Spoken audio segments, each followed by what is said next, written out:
On that topic, in the early 80s, you may remember starting, you were the first guest, I believe. Jerry Lawler had a talk show on local TV on Sunday mornings, I believe, correct? Yes, you are correct, sir. It was on WMC TV Channel 5, the same station that aired the wrestling program, and it debuted in, I believe it was September or October of 1983, and I'm pretty sure it ran, God, 6, 7, 8, 9 years, something like that. It was around for a while. He did local segments on sports teams. His baseball or softball team was featured. He had obviously wrestling and different personalities, and it was a wrestling kind of oriented show, but that wasn't all that there was to it. And he did 30 minutes, I believe it was, and Lawler got numbers in Memphis. Everybody knew who he was. Well, here is a segment from his show. Here is some bloopers as they were played on the Jerry Lawler Show. Oh, good Lord. That was action from the Mid-South Coliseum, but we wrestle all over the country, and of course it's impossible to be in every city every week to make television interviews about the matches, so what we have to do is film them ahead of time, and you know who you're going to wrestle, and you sit down and you think about the match, and you think of something great to say about the match or your opponent, and then you try to do it, but it doesn't always come out that way. Let's take a look at some of these wrestling bloopers. Coming up Wednesday night in Evansville, you will see Tommy Rogers. Thank you very much. I've heard a lot about Evansville, Indiana. I've heard a lot about Adrian Street. I'm just looking forward to getting that ring with Adrian Street. You better be prepared, boy, because I'm going to give you the wrestling life. Then the main event of the night, the international title is on the line. Austin Idol will be going against Ken Patera for the international belt. And I can't wait till I tell you, I can't. And if you lying down, then don't bother to show up in the Louisville Gardens. That dude cost me and Jerry Lawler the World's Heavyweight Tag Team titles. I'm telling you right now, there's an old saying.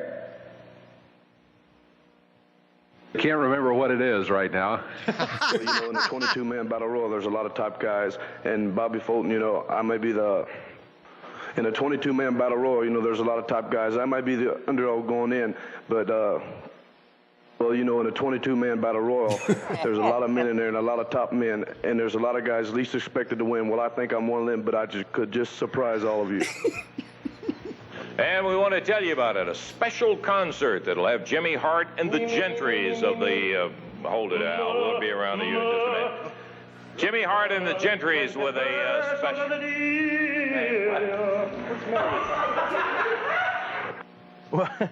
Well, there's a little behind-the-scenes fun there on wrestling. Well, Jim, there's a little behind-the-scenes fun on wrestling. Hold on, I've seen a couple of those clips before, and I think I was there when one of them was done. Poor Bobby Fulton. This was he'd been in the wrestling business since the late 70s. He had his first match when he was like 15 or whatever, but he had not done television until he got to Memphis, and there he is 20 years old, I think. And he's trying to be the humble babyface, and bless him. And Tommy Rogers was not his partner then. They would later go on to be the Fantastics. And as everybody's heard, Bobby ended up being able to do a pretty good fired up promo. But they were learning there.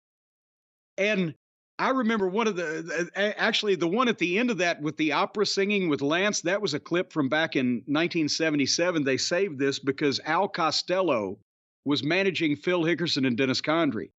Of the Fabulous Kangaroos, Al Costello. And he had an opera background. And he would come in and do that, and he'd crack Lance up. So then the one they didn't play, I guess they couldn't play it because the standards of the time, was then you've probably seen it, Brian. Lance brings in Al Costello, and the first thing Al says to Lance is, "Lance, do you know the definition of a windjammer?" "No, Al, what is it?" "That's the agonizing screams of a trapped turd." And Lance busts up and they can't air it or whatever. But those were a lot of the ones that were done. I was just talking about earlier in the back room at the Coliseum, before the matches on Monday night. And I remember Stan Hansen was doing one that he didn't blow it. They couldn't air it, but it wasn't like he made a mistake. But he's cutting the promo on Austin Idol, and some people are kind of looking at the notes or seeing what's going on next. He grabbed those leather chaps he used to wear, and he swung them over his head, and he hit the fucking ground with them, and it pow, and it echoed off those cement locker room walls, and everybody burst up to attention. And he screamed, "And Idol, you just flat pissed me off!" And everybody just started laughing because who's going to tell Stan Hansen you can't say pissed off on Evansville, Indiana television in 1983? But it was, great stuff. They couldn't use some of the fumfers that, contain profanity, but yeah. I was the first guest, as you mentioned, on Lawler's program because they forgot to tell anybody else to stick around for the heel interview segment, and I was riding by myself, and everybody else went to Nashville. So can you hang around? Okay. So I missed my lunch at New Orleans' famous fried chicken that day.